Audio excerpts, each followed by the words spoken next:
My dear friends, my dear masters, my dear gods, எல்லோருக்கும் வணக்கம். நம் வாழ்க்கை நம் கையில் என்ற பழமொழி நாம் எல்லோரும் கேட்டிருக்கிறோம். வாழ்க்கை என்றால் அனுபவத்தின் சாரம் என்ற விஷயமும் தெரியும். நமக்கு எந்த விதமான அனுபவங்கள் தேவையோ அந்த விதமான அனுபவங்கள் பெறணும் என்ற நோக்கத்துடன் வாழ்க்கை வாழ்வது சுய தர்மம். இந்த உலகத்திற்கு வரதுக்கு முன்னாடியே நாம் எல்லோரும் ஒரு பெரிய ப்ளூ பிரிண்ட் பிளான் செட் பண்ணி வந்திருக்கிறோம். எந்த நேரத்தில் எந்த வயதில் எந்த விதமான அனுபவம் நான் பெறணும் என்ற ஒரு மிகப்பெரிய வாழ்க்கைக்கு சம்பந்தப்பட்ட பிளான் எல்லாமே ரெடி பண்ணி நிறைய மாஸ்டர்ஸோட அப்ரூவல் எல்லாமே வாங்கி இந்த உலகத்திற்கு ஒரு பிறவி எடுத்து வந்திருக்கிறோம் மை டியர். ஆனால் இந்த உலகத்துடைய சிறப்பு என்னன்றா, இந்த உலகத்திற்கு நுழைந்த உடனே நாம யாரு, இதுக்கு முன்னாடி நடந்த ஆன்ம பயணத்துடைய வரலாறு எல்லாமே மறந்து போயிடுறோம். மைண்ட் ரீசெட் ஆகும். ரீசெட் ஆன உடனே ஒரு புது பிறவிக்கு தேவையானது மட்டுமே நமக்கு ஞாபகம் வரும். அதுக்கு தவிர்த்து வேற எதுவுமே நமக்கு ஞாபகமே வராது. அந்த ப்ளூ பிரிண்ட் எல்லாமே எப்படி பார்க்கறது, எதுக்கு பார்க்கணும், வாழ்க்கையின் நோக்கம் என்பது தெரிஞ்சால் அந்த நோக்கத்திற்கு திசை என்ன அப்படின்னு சொல்லி நமக்கு புரியுது. அப்படி இல்லை என்றால் நம்முடைய இதயம் ஹார்ட் சக்ரா சேவை செய்யணும், 4 பேர் நன்மைக்காக, இந்த உலக நன்மைக்காக ஏதாவது நான் செய்யணும் அப்படின்னு சொல்லி விருப்பப்பட்டு இருக்கும். அந்த இதயத்துடைய சின்ன பேச்சுகள் எல்லாமே நம்மளால கேட்கவே முடியாது. நம்முடைய விசுத்த சக்கரம் சத்தியமான வார்த்தைகள் பேசணும் அப்படின்னு சொல்லி விருப்பப்பட்டு இருக்கும். ஆனா அது ஒரு சக்கரம் என்பது ஒன்று இருக்கு. அதன் மூலமா நல்ல வார்த்தைகள் சத்தியம் பேசணும் என்ற அறிவு நமக்கு இருக்காது. எதுக்காக அப்படின்னா, இந்த ஹார்ட் சக்ரா, விசுத்த சக்ரா, ஆக்னா சக்ரா இவற்றுடைய சட்டில் சவுண்ட்ஸ், சட்டில் வேர்ட்ஸ் எல்லாம் கேட்கணும் அப்படின்னா மைண்டு பிளாங்க் ஆகணும், ஜீரோ ஆகணும். அப்போதான் அது எல்லாமே கேட்கும். நம்முடைய ஆன்மா இந்த விதமாக தான் பேசும். ஆன்மாவின் பேச்சு கேட்டால் எந்த விதமான அனுபவம் தேவை என்ற விஷயம் தெரியுது. அந்த அனுபவங்களுக்காக நாம ஓடணும். அதுதான் வாழ்க்கை. அந்த விதமாக நம்முடைய வாழ்க்கை கொண்டு வந்தால் நம் வாழ்க்கை நம் கையில் வரும். இந்த பூலகத்தில் எத்தனை பேர் இந்த விதமாக வாழ்க்கை வாழ்கிறார்? கையில் கணக்கு போடலாம், அவ்வளவு கம்மியாக இருக்கிறார். எதுக்காகனா, இந்த உலகம் ஒரு மாயா உலகம். கண்டது எல்லாமே வேணும் அப்படின்ற ஒரு ஆசை எல்லாருக்குமே. உடலும் மனமும் நல்லா இருக்கும் போது ஆசைகளுடன் ஓடுகிறோம். எல்லாமே முடிந்து விட்டதுக்கு அப்புறம் கடைசி நாள்களுக்கு வரும்.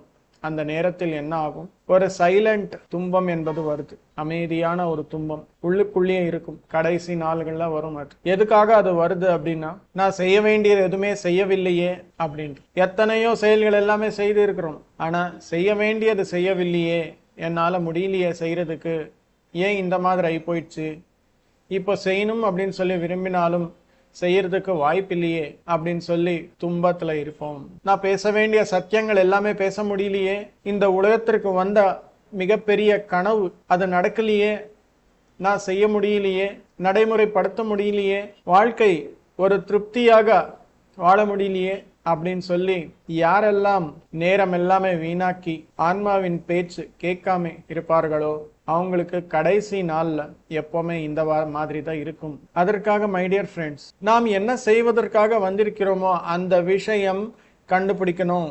யார் சொல்லுவாங்க நமக்கு, யார்கிட்ட போய் கேட்டால் தெரியுது, யாரோ ஒரு குருமார்கள் கிட்ட போய் கேட்டாலும், ஏதோ ஒரு மாஸ்டர் கிட்ட போய் கேட்டாலும் சின்ன ஹிண்ட் தான் தருவாங்க. மீதி ஒரு பிக் பிக்சர் நீங்க தான் பார்க்கணும். மனதை அமைதிப்படுத்து, எண்ணங்களற்ற நிலை கொண்டு வந்து ஆன்மாவின் பேச்சு கேட்டால் ஆட்டோமேட்டிக்கா நீங்க எதற்காக வந்திருக்கீங்க அப்படின்ற விஷயம் உங்களுக்கு தெளிவாக தெரியுது. அந்த விஷயத்தின் மீது மட்டுமே நம்முடைய கவனம் இருந்தால் நமக்கு தேவையான அனைத்தும் அனுபவங்கள் கிடைக்குது. நம்ம செய்ய வேண்டிய அனைத்து செயல்களும் செய்கிறோம். ஆன்மாவின் கனவு, dream of the soul is nothing but a lifetime. அந்த லைஃப் டைம்ல அந்த ஆன்மா என்னென்ன செய்யறதுக்காக வந்திருக்கோ அது எல்லாமே ஃபுல்ஃபில் பண்ணணும். அப்போதான் ஆன்மாக்கு சாந்தி என்பது கிடைக்கும். ஆன்மா சாந்தி என்பது பெற முடியும். அது பண்ணல அப்படின்னா ஆன்மாக்கு சாந்தி இல்லை. சாந்தி இல்லாத ஆன்மா என்ன ஆகும்?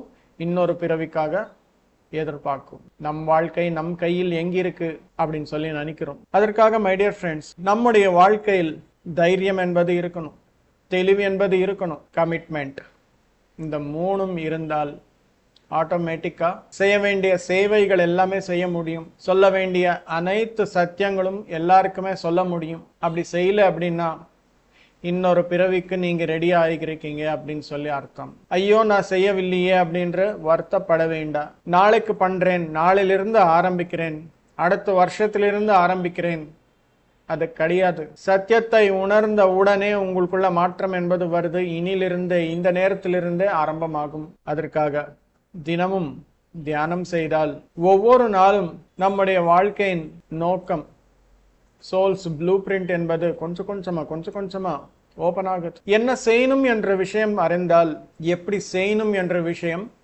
புத்தியுடன் யோசித்தால் ஒரு பிளான் என்பது நமக்கு கிடைக்கும். மேலே இருக்கும் நோக்கம் கீழே இருக்கும் புத்தியுடன் எக்ஸிக்யூட் பண்ணணும். அதுதான் வாழ்க்கை. அதற்காக மை டியர் ஃப்ரெண்ட்ஸ், தினமும் தியானம் செய்வோம், சத்சங்கம் செய்வோம் மற்றும் புத்தகங்களை வாசிக்கலாம். Thank you my dear friends.